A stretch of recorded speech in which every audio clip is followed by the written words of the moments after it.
የሚያስፈልገው? ፍቅር ነው? ምንድን ነው? እስኪ እንደ አንድ ወጣት የአንቺ ምክር ምንድን ነው? ለኑሮ ነው ለትዳር? ለትዳር ለሁለቱም ላልሽው የሚለው ለትዳርም ለኑሮ። ብዙ ጊዜ አሁን ስለ ትዳር ነው ስናወራ የነበረው። መሰረቱ ፍቅር ነው፣ ግን ደግሞ ገንዘብም አስፈላጊ ነገር ነው ብዬ አስባለሁ። ገንዘብ ከሌለስ? ለምሳሌ አሁን የመጀመሪያ ቀን ስገባ ህይወትን ለመጀመር ፍቅር ነው ገንዘብ ነው የሚያስፈልግ ብላችሁ ታስባላችሁ? ወይም ደግሞ የህይወታችሁ ዋነኛው ነገር ፍቅር ነው ገንዘብ ነው ብዬ ስገባ ብዙ ሰው ገብቶ ሀሳብ ሰጠ። ገርማን ሶፊ ምንድን ነው አሉ የሚያስፈልገው?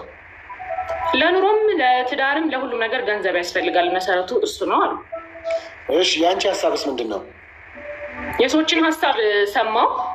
እሺ እኔ ማወያየት ነው፣ ከዛ ሀሳብ መስጠት ጽንፋ። ምንድን ነው የአንቺ ሀሳብ? እስኪ ለኑሮ ገንዘብ ነው የሚያስፈልገው? ፍቅር ነው? ምንድን ነው? እስኪ እንደ አንድ ወጣት የአንቺ ምክር ምንድን ነው? ለኑሮ ነው ለትዳር? ለትዳር ለሁለቱም ላልሽው የሚለው ለትዳርም ለኑሮ። ብዙ ጊዜ አሁን ስለ ትዳር ነው ስናወራ የነበረው። መሰረቱ ፍቅር ነው፣ ግን ደግሞ ገንዘብም አስፈላጊ ነገር ነው ብዬ አስባለሁ። ገንዘብ ከሌለስ? ገንዘብ ግን ምን አይነት መጠን? አሁን ለመኖር ትዳር ለመያዝ ሶፊ አንድ ወንድ ብድግ ብሎ ተነስቶ ግማሽ እዚህ ጋር አሁን ሀሳብ ሲሰጡት የነበሩት ፍቅር ብቻ ነው አሉ። ፍቅር ብቻውን ደግሞ ወንድ ልጅ ሚስት ይዞ ሊመራ አይችልም። ቢያንስ ገንዘብ ያስፈልገዋል፣ ፕሮቴክት ራስ ስለሆነ አይደል? ግን የገንዘብ መጠኑ ግዴታ ሌክዠሪ መሆን የለበት። መኪና ቤት እና ማኖር ከቻለ ያች ልጅ ኑሮ መመስረት ይችላል። እሱ ምን ሊያደርግ ነው የሚያኖራት? ሊያኖራት ነው እንደሚያገባት? አብረው ሊኖሩ ነው እንጂ እኮ። ግን አብረው ቢኖሩም ወንድ ልጅ ነው አይደል? ራስ የቤቱ ኃላፊነት ሴት በተለያየ ምክንያት ቤት ስለምትቀመጥ ብላ አታስብ። እቤት ምን ታደርጋለች? ለምሳሌ በወሊድ ሰዓት በብዙ ነገር ሴት ልጅ ናት፣ ቤት ልትቀመጥ ትችላለች። ባል ደግሞ ካራክተሩ ራስ ስለሆነ የቤት መሪ ስለሆነ ገንዘብ ማምጣት ያለበት እሱ ነው። ያ ማለት ግን ግዴታ ሴቷ ቁጭ ብላ ትብላ ማለትም ላይሆን ይችላል። ብትበላ ኢትስ ኦኬ። ግን በምን አይነት መንገድ ነው? ከታዘዘች፣ ሚስት ከሆነች፣ የሚስት ካራክተር ካላት ኢትስ ኦኬ። እኔ እንደዛ ነው የማስበው እኮ። የት ነው ባንክን የተቀጠረችው ወይስ ትዳር ነው የያዘችው? ትዳር ብትይዝም ገንዘብን ማምጣት ያለበት የወንድ ልጅ ኃላፊነት ነው ብላ አታስብም? ማን ነው እንደዛ ያለው እንዴ? ማንም፣ ሁሉም። መጽሐፍ ቅዱስም እኮ እግዚአብሔር ሲናገር ቤት ዋናው ራስ እሱ ነው አይደለም? መሪ ነው እኮ። ታዲያ በገንዘብ ነው እንደ መሪ? እሺ ገንዘብ ከሌለው አይመራሽም? በገንዘብ ብቻ አይደለም መሪ፣ በገንዘብ ብቻ አይደለም የቤቱ መሪ። በሁሉ ነገር የቤቱ መሪ ባል ነው። ትታዘዝ። ለምን? ካራክተር ነዋ፣ እግዚአብሔር የሰጠው ካራክተር ነዋ። ምን ማድረግ? ቤቱን የመምራት ኃላፊነቱ የእሱ ራስ ስለሆነ የቤቱ። እሺ አሁን አንድ ሴት ስንት ብር ያለው ሰው ነው ማግባት ያለባት? እንደ ሴቷ ይወሰናል። ማኖር የሚችል ከሆነ አንዳንድ ሴት እንደ ሴቱ ይወሰናል እኮ። ምን ስንት ብር ይፈልጋል? እስኪ አሁን በዚህ ሰዓት በትንሹ እንኳን ቤትና መኪና ባይኖረው ቢያንስ ተከራይቶ ማኖር አለበት። ለክራይ ራሱ የሚያኖር ነገር ነው። ኪራይ ስንት ብር ነው?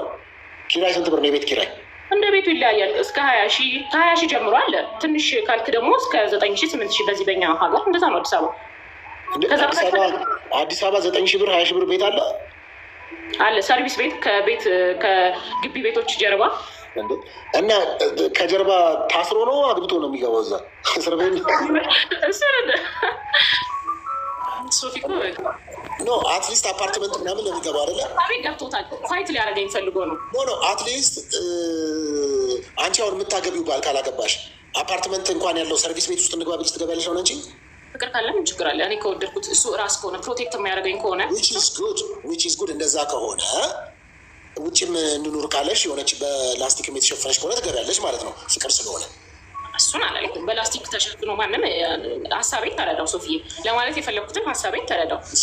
መጀመሪያ ፍቅር ቢኖርም ትዳር እኮ ፍቅር ብቻ ገንዘብ ብቻም አይኖርም። እንደዛ እናስፋው ከተባለ ጥበብም ያስፈልጋል አይደል? እውቀትም ያስፈልጋል አይደለም? ግን አንቺ ያልሽው እኮ ከገንዘብ ጋር በተያያዘ ለማግባትም እኮ ግዴታ ታዲያ ፌስታል ላይ ሳትገባም ሰርተህ ነገር ተስተካክለ መግባት ትችላለህ። ቢያንስ ቤት እንኳን ባይኖርም እኮ ቤት እንኳን ባይኖረን የኪራይ ከሌለው አይሆንም አላልሽም እንዴ? እሺ የኪራይ እስከሌለው አላገባውም። ለምን አገባለሁ? ፍቅር ካለን እንኖራለን በትንሽ ቤት ውስጥ ቢሆን አላልሽም እንዴ? ቅድም እንደዛ አይደለም ያልኩት። ሀሳቤን ተረዳው። እሺ ምንድን ነው? ምን እንረዳሽ? ለመኖር ሰው ለመኖር ገንዘብ እንደሚያስፈልግ ሁላችን እናውቃለን አይደል? መኖሪያ የዘላለም አምላክ ነው እንጂ የሚለው መጽሐፍ ቅዱስ መኖሪያ ገንዘብ ነው የሚላለ። አሁን ደግሞ ለጠጥከው ሀሳቡን። እኔ ሶፊያውን እንዴት እችላለሁ? ገና በገባው አራተኛ ቀን ሀሳብ እየለጠጥክብኝ በየትኛው ሀሳብ ተረጋግቼ እንትን በል የሆነ ሀሳብ ሳመጣልህ የሆነ ሀሳብ ትረግጣለህ እኮ አንቺ ነሽ። የሆነ ሀሳብ ሳይሆን አንቺ የተናገርሽው ለመኖር ገንዘብ ያስፈልጋል እያልሽ ነው። ሰዎች ለመኖር ገንዘብ ለምሳሌ በቀደሙት ጊዜያት ወይም ደግሞ ዛሬም ቢሆን በአንዳንድ ቤተሰቦች መካከል ገንዘብ አይደለም የሚያኖራቸው፣ ፍቅር ያኖራቸዋል፣ ተሳስቦ የመኖር ምናምን ነገሮች አሉ። ስለዚህ አንቺ ገና ለገና ከመጀመሪያውኑ ቤት ኪራይ መክፈል አለበት ነው። ቤት ኪራይ የማይከፍል ከሆነ ከነጭራሹ አታፈቅሪም ሰውየው ማለት ነው። ማፍቀርና አንድ ላይ መኖር እኮ ይለያያል አይደል እንዴ? እንዴት ነው የሚለያየው? ምኑ ይለያያል? ስላፈቀርክ ብቻ አንድ ሴት ጋር ትኖራለህ እንዴ? ኦፍኮርስ። ታዲያ ማፍቀሩ መጨረሻ አብሮ ለመኖር አይደል? ሌላ ልምድ ነው ታዲያ? ፍቅር ብቻውን ያኖራል? ለምሳሌ አንተ የምታፈቅራት ሴት ስላፈቀርካት ብቻ ዲስሪስፔክት ካደረገች፣ በነገሮች ብቁ ካልሆነች፣ ማቹርድ ካልሆነች፣ የሚስት ገጸ ባህሪ ከሌላት ታገባታለህ? አፈቀርኳት ብቻ ብለህ በምን ይታወቃል? አንድ ሚስት እንደ ሚስት አክት ታርጋ አታድርግ። አንድ ሰው ሳያገባት ሚስት መሆኗን በምን ያውቃል? ያውቃል። ባል ካራክተር የባል ማይንድ ሴት ካለው ያውቃል። አንድ ሴት ለምሳሌ አንዲት ሴት እንደ ሚስትነትና እንደ ጮኝነት የተለያየ ነው። የትውውቅ ጊዜ አለ፣ የጮኝነት ጊዜ አለ፣ ከዛ ደግሞ የሚስትነት ጊዜ አለ። የተለያየ 3 ካራክተሮች ናቸው። ስለዚህ በምንድን ነው የምታውቂው? አንቺ አሁን ለምሳሌ ሴቶች በዚህ ዊዝደም ሊኖራችሁ ይችላል፣ ልታውቂ ልትረጂ ትችያለሽ። አንቺ እያወራሽ ያለሽው ግን አሁን እየተናገርሽ ያለሽው ለምሳሌ ቤት ኪራይ የማይከፍል ከሆነ ምግብ ሶፊያ አይደለም ወደ ሌላ ያልኩት ያለው ሳይሆን ስናወራበት የነበረውን ባለፈው እየነገርኩህ ነው። ሰዎች የተለያየ አሁን ያንቺን ሀሳብ ያንቺን ተውት ነው ይታወቃል። ሚስት የምትሆንም ባል የምትሆንም በጮኝነት ሰዓት ታውቃለህ። እንደውም የእኛ ጀኔሬሽን አሁን ላይ ሳስበው ግራ የሚገባኝ ልንገርህ ሶፊ፣ ባህሪውን ይደብቅና ትዳር ላይ ብዙ ጊዜ ፍቺ ይኖራል ብዬ ነው የማስበው። በጮኝነት ሰዓት ነው የምትታወቀው። ጮኝነት ማለት ለትዳር የሚያስኬድህ ትልቁ መንገድ ነው አይደለም? ስለዚህ አንተ አሁን አግብተሃል ሶፊ። ስለዚህ ሚስትህን ያወቃት ጮኝነት ላይ ነው ከተጋባችሁ በኋላ። ምን እላለሁ መሰለህ፣ ሰው በጮኛ ጊዜ መተዋወቅ አለበት። ከገባ በኋላ ትዳር በጮኝነት ጊዜ ለምሳሌ ሰዎች ሀንዬ፣ ማርዬ፣ ስዊት እያለ ስሚኝ እያለ አበባ ሊሰጥሽ ይችላል፣ አበባ ወለድ ሊሰጥሽ ይችላል፣ ከረሜላ ሊሰጥሽ ይችላል፣ ሄሊፖፕ ሊሰጥሽ ይችላል። አይታወቅም። ጊፍት በጊፍት ልትሆኚ ትችያለሽ።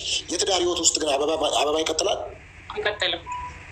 ሳልኩኝ ልንገርህ፣ እኔ ደግሞ ባለፈውም እያወራንበት ነበረ። ሰው ሪሌሽንሽፕ ላይ ሲሆን የተገለጠ ማንነት ይዞ መምጣት አለበት። አንድ ወንድ ለእኔ አበባ የተለያየ ነገር ይዞልኝ ስለመጣ ይወደኛል ወይም ደግሞ ባል ይሆናል ብዬ አላስብም እኮ። ሲጀመር አንቺ አልሞትሽ በቁምሽ እያለ አበባ ይዞልሽ የሚመጣው ለምንድን ነው? ምን አውቄ። እሱንማ አበባ ይዘው ለሚመጡ ሰዎች ጠይቃቸው። ወንዶቹ ናቸው እንደዛ የሚያደርጉ። ከዛ በኋላ እንደዛ ያደርጉና ከተጋቡ በኋላ ባል ያጫውታቸዋል። ከዛ አይከበሩ። አበባ ተሰጥቶሽ ያውቃል? እንዴት አያውቅም? ቤኬኔን የመሰለች ልጅ። አበባ ሲሰጠሽ እንደዚህ ታደርጊያለሽ ምናምን ትያለሽ? አሽተተሽ አበባውን? አላሸተውም፣ ሳይነስ ስላለብኝ ቴንኪው ብዬ ነው የምቀበለው። እንደ አበባ እንደውም የሰው ልጅን ለሳይነስ የሚዳርግ አለ። አሁን እናንተ አበባ ይዛችሁ እንዲህ ምናምን የምትሉት እየፎገራችሁ ነው። አዎ ሾፍ ስለሚወዱ አብዛኛው ሴቶች ሊፎግሩ ይችላሉ። አንዱም እንደዛ ሲፎግር ነው። ተባረክልኝ፣ ዛሬ እውነተኛ ሰው አግኝቻለሁ፣ ነፃ የሚያወጣ። ስለዚህ ይሄ አበባ ይሰጠኝ። አበባ ሲጀመር የኢትዮጵያዊ ባህል ነው? ምንም አይደለም። ወይም ደግሞ እናድጋለና ወዴት? አበባ ወደ ማሽተት። ከዱላ ግን ይሻላል አበባ ከስድብ። እሱ ቀርቶ አበባ መልካም ነገር ስለሆነ አሁን እንኳን ዱላ ምናምን እንኳን አሁን በዚህ ዘመን ዱላ ምናምን የለም። ወይ ሶፊያ አለ፣ በእውነት አለ። በዚህ ዘመን በዚህ ዘመን ዱላ ካለ ተማቹን አልቀየመው፣ ምን የተመታችውን ነው የምቀየማት። ምክንያቱም በዱላ እያላት በጥፍ እያላት አብራ ከተቀመጠች የእሷ ችግር ነው የመጀመሪያ ደረጃ። ቅድም እሱ ነው። አንዳንድ ፍቅር አንኮንዲሽናል ሲሆን ጥበብና እውቀት ሲጎለው አፍቅሬዋለሁ ነገ ይስተካከላል በሚል ተልካሻ ምክንያት ሰዎች ራሳቸውን እስከዛ ድረስ ያደርሳሉ። ምን ታደርጊያለሽ አንቺ? እጁን እስኪያነሳ ድረስ ከሱ ጋር እኔማ አይደለም ለማንሳት ባልሆነ ወይ ለመረዳት ራሱ ዝም አልለው። መፍረድ ከባድ ነው ሶፊ እኮ እናትሽ። እሱ ያው የተረዳው ግን የሚደባደቡም አሉ። ሚኖቱም ሴቶች መፍረድ ከባድ ነው ምናምን ይላል። በጉልበት ለምሳሌ የመጀመሪያ ቀን ደብድቧት፣ እኔ እያልኩ ያለሁት አክሲደንትሊ የመጀመሪያ ቀን የደበደባትን ሰው አይደለም። ዛሬ ደብድቧት ግን ሀንዬ በቃ ትላንትና ተሳስቼ ነው ብሎ ነገ አብራ ከቀጠለች ነው ችግሩ። የሷ አንኮንዲሽናል ላቭ ማለት ይሄ ነው ፍቅር። ቅድም ያልከው ታዲያ ፍቅር እንደ በረሮ በነጠላ ጫማ እንዲቀጠቅጣት ነው እንዲንከባከባት፣ እንዲወዳት፣ እንዲያግዛት፣ ረዳት እንድትሆነው ነው እንጂ የተሰጠው ታዲያ እንዲደብድበ